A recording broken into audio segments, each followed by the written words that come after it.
Hi, this is Michael. Welcome back to the World War II Book Guy. Today's book is My 3 Years with Eisenhower by Harry Butcher. Now, I want to say right up front, most of the books that I talk about are ones that I think are valuable in one way or another or add to the literature of World War II. This is not one of them. This book is actually pretty awful. Saying that up front, okay, so get into the book itself and who he was. Harry Butcher was a CBS radio guy in Washington, D.C. He got a naval commission in 1939. 1942, for whatever reason, he was chosen to be an aide to Eisenhower. Now, Eisenhower asked him to keep a diary, and that is what this is based off on. It's mostly the diary itself. Now, in it, he depicts himself as an important person. So it's very self-serving, given what his actual role was. If you want to know what Ike ate one day or where he slept or what he wore, this is your book. His observations on military issues and personalities are really pedantic at best. I think Max Hastings summed this book up kind of interestingly. He said that Harry Butcher was the embodiment of the gossip-ridden staff officer. Now, I actually think that was a little too kind. A staff officer fills a particular role, and they have responsibilities. Operations, logistics, intelligence. Harry Butcher was none of that. He had no real responsibilities. He was at best a lackey.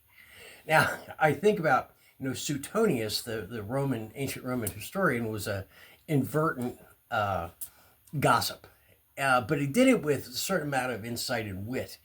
The attempts that Butcher makes for those things are not good at all. He is not an insightful person, and he's not a witty person either.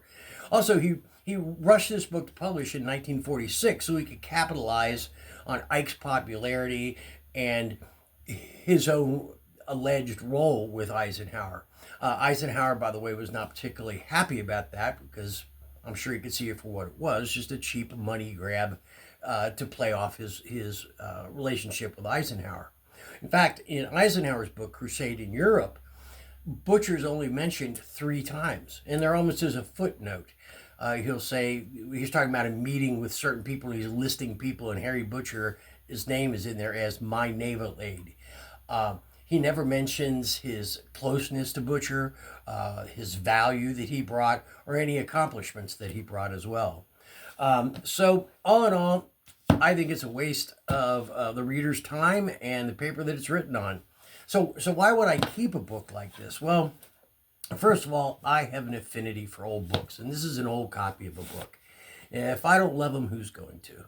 And also, I really enjoy when books have some type of notation or something written in the front of them. They were a gift or something like that, or they have an ex libris. And I just think that that's an interesting thing to have, and it gives it a personal touch. This particular one has an ex libris, and the guy has the same last name as me. So I'll keep it for that reason, and because it's a great barometer. When I want to think about how bad a book is, I can compare it to this. So, summing up, not a great book, wouldn't bother to read it, doesn't add anything to the literature. But next time we talk, we're going to talk about a very, very good book, kind of a must-read, Master of Sea Power. It is a biography of Fleet Admiral Ernest J. King, and we'll be talking about that a lot more positively the next time we talk. Anyway, until then, I'm Michael, the World War II book guy, out here.